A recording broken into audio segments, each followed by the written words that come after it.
Hi guys, welcome to Cooking with Christina. My name's Christina, and again, welcome to my kitchen. Today we're going to be making a protein paleo fudge bar. So it's going to be packed with protein, but then it's also going to be a sweet treat. It's going to be frozen, so it's going to be great for a summer day.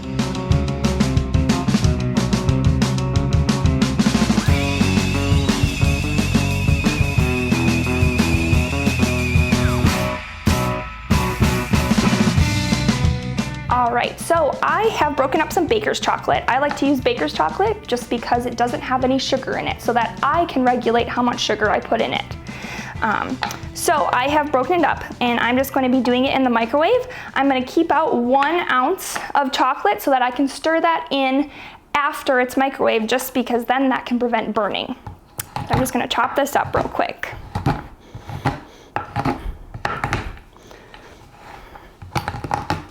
So I chopped up my chocolate, I'm gonna put it in a bowl, and then I'm just gonna put it in the microwave. I'm gonna put it in for about a minute, but I'm gonna stop it every 15 seconds to keep stirring it, just so that it doesn't burn.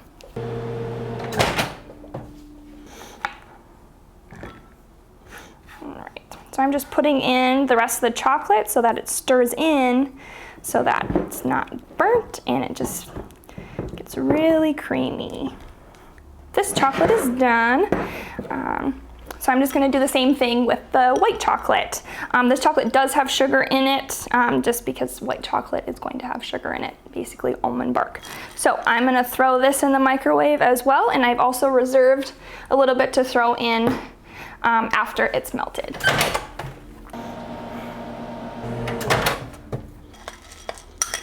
All right, so I have both of my chocolates melted. I have my white chocolate and my dark chocolate. So what I'm going to be doing is I'm going to be adding in kind of whatever you want to do. So we've got some peanut butter, we've got some coconut oil, we've got some almond butter. So I'm going to put coconut oil in both of them, just because for this recipe you're going to be adding in probably about a 1/4 cup of coconut oil. And this is going to be the part that keeps it together, keeps it hard. Chocolate obviously has oil in it already, but this is just going to give it a little bit more of a creamier mouthfeel. The great part about coconut oil is that it's a great substitute for butter and lard. Obviously, a lot of you know that already, but all right. So now we can start adding any of our ingredients. In the dark chocolate one, I'm going to be adding some honey because there isn't any sugar in this one, and we want it to be sweet. So I'm probably going to be adding about a 1/4 cup of honey into this. I'm not going to be adding any honey into the white chocolate one because that one already has sugar in it. And you can put more or less honey in it, however you would like. I don't like mine super sweet, so I'm just going to put a 1/4 cup of honey in there. All right, now into the dark chocolate one, I'm going to do peanut butter, just because I know that regular chocolate and peanut butter is a great mixture. So I'm going to add in, I'd say about a 1/4 to a 1/2 cup, depending on how much you like peanut butter. That's what's great about this recipe, is that you can kind of just make it your own. You don't have to really go by any recipe.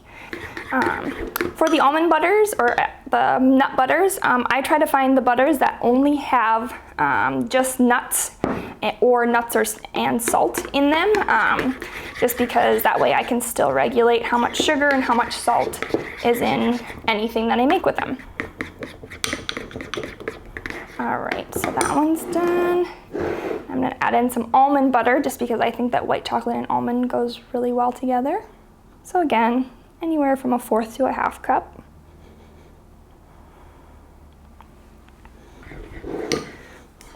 All right, now comes the fun part. All right, so I just got this at the local grocery store. It's a silicone kind of thing. You can use an ice tray or whatever. I found that the silicone kind of ones that are like really flimsy work the best, just because then you can just pop it out. But an ice tray will work just fine. It might just be a little bit harder to get out, but whatever you would like to use. All right, so I've just got a couple little mix-ins that we can use. I've got some craisins, some shredded coconut, blueberries, slivered almonds, and some macadamia nuts. So you can just pick and choose however you would like to do it. I think I'm going to do some craisins and coconut,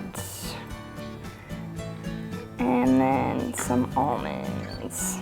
So you just put that into the little ice cube compartment, and then you're just going to pour in your chocolate mixture.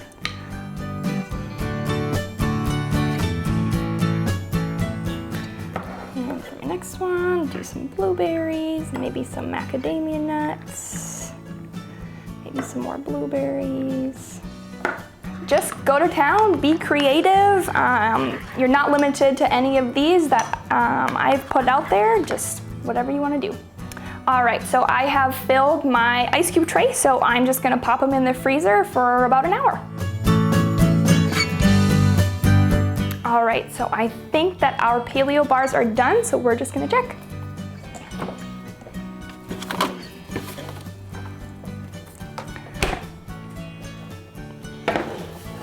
All right, they are done. They look ice cold and delicious. That's why these are so nice, is that you can just basically inside them out, and look how cool that is.